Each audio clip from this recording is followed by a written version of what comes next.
So hello dear aspirants. तो जैसा कि आप नोटिफिकेशन में देख पा रहे हैं, सेंट्रल आर्म पुलिस फोर्स की वैकेंसीज आ चुकी हैं जो यूपीएससी रिलीज करता है।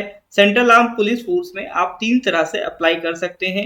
एक कांस्टेबल लेवल पे अप्लाई कर सकते हैं, एक आप सब इंस्पेक्टर लेवल पे अप्लाई कर सकते हैं, और ये जो आपका नोटिफिकेशन आया है ये आपका ऑफिसर लेवल के लिए, जिसका एग्जाम आपका यूपीएससी कंडक्ट कराता है। ये आपका इसमें जो आपको पोजीशन मिलेगी वो असिस्टेंट कमांडेंट की रहेगी। और असिस्टेंट कमांडेंट की रैंक अगर आपको समझनी है तो स्टेट पुलिस के डेप्यूटी एसपी के बराबर आप इसे समझ सकते हो। तो एक बड़ी ऑफिसर की पोजीशन आपका जो यूपीएससी एग्जाम इसका कंडक्ट कराता है।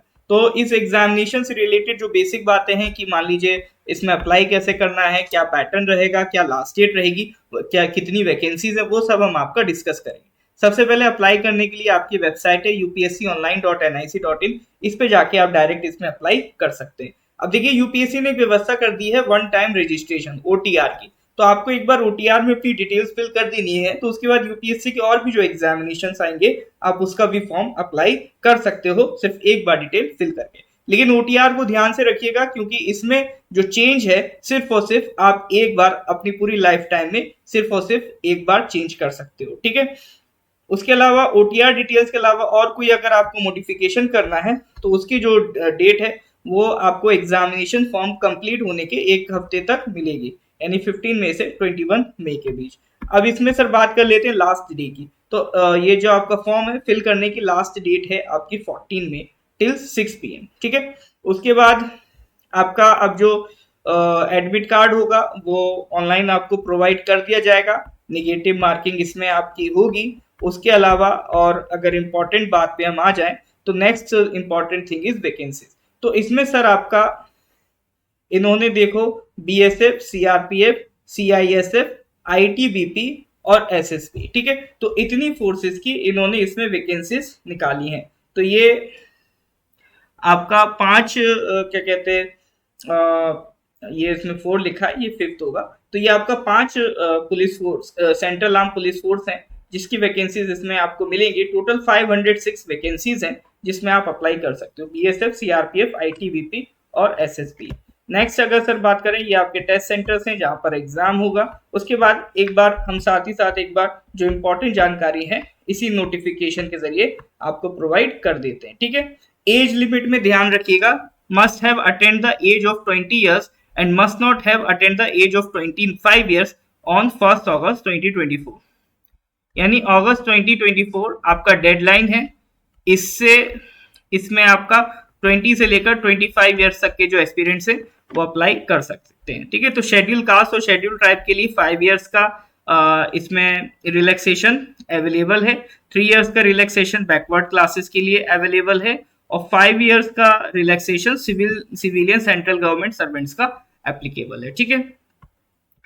नेक्स्ट अगर हम इसमें बात करें तो नेक्स्ट थिंग इज सर आपका इसका जो फी कितना होगा, ठीक है।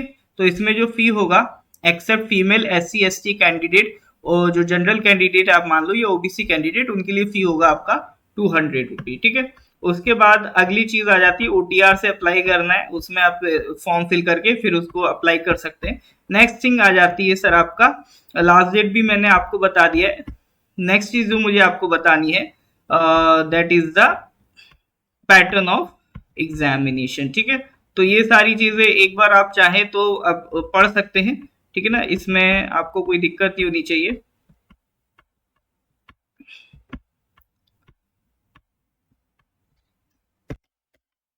तो पैटर्न की अगर हम बात करें तो देखिए सर इसमें सबसे पहले आपका रिटिन एग्जामिनेशन होगा। तो रिटिन एग्जामिनेशन की जो डेट है वो 4 अगस्त 2024 है। 2 पेपर होंगे, पेपर 1 और पेपर 2।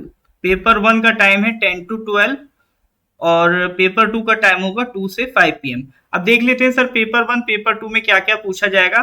पेपर 1 होगा सर आपका बेसिकली जो जनरल एबिलिटी और इंटेलिजेंस से रिलेटेड 250 मार्क्स का होगा, ऑब्जेक्टिव पेपर होगा, ठीक है। नेक्स्ट पेपर होगा पेपर 2 जनरल स्टडीज ऐसे एंड कॉम्प्रिहेंशन, इसमें पूछा जाएगा। मेजोरिटी आप मान के चलो इसमें जीएस ही आएगा।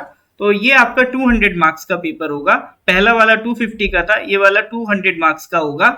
इसमें सर आपका ये रिटर्न में होगा, ठीक है। तो इसमें आपको ऐसे कंपोनेंट लिख सकते हो जीएस में जो आपसे ऐसे पूछेगा।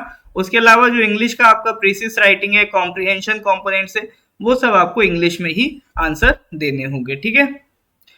इसमें ये भी लिखा है candidate should ensure that in paper 2 they write the answers only in the medium allowed by the commission for the different components as mentioned above, ठीक है। तो जो मीडियम आपको कमीशन अलाउ किया जाएगा सिर्फ उन्हीं भाषाओं में आप इनको पेपर को लिख सकते हैं, ठीक है। और नेक्स्ट थिंग आ जाते हैं, जब आपका ये स्टेज 1 क्लियर होगा तो स्टेज 2 में आपका फिजिकल टेस्ट होगा, ठीक है। तो इसमें आपका फिजिकल एफिशिएंसी टेस्ट और मेडिकल स्टैंडर्ड टेस्ट होगा, और उसको क्वालिफाई करने के बाद फिर आपका फाइनली इंटरव्यू टेस्ट होगा, ठीक है।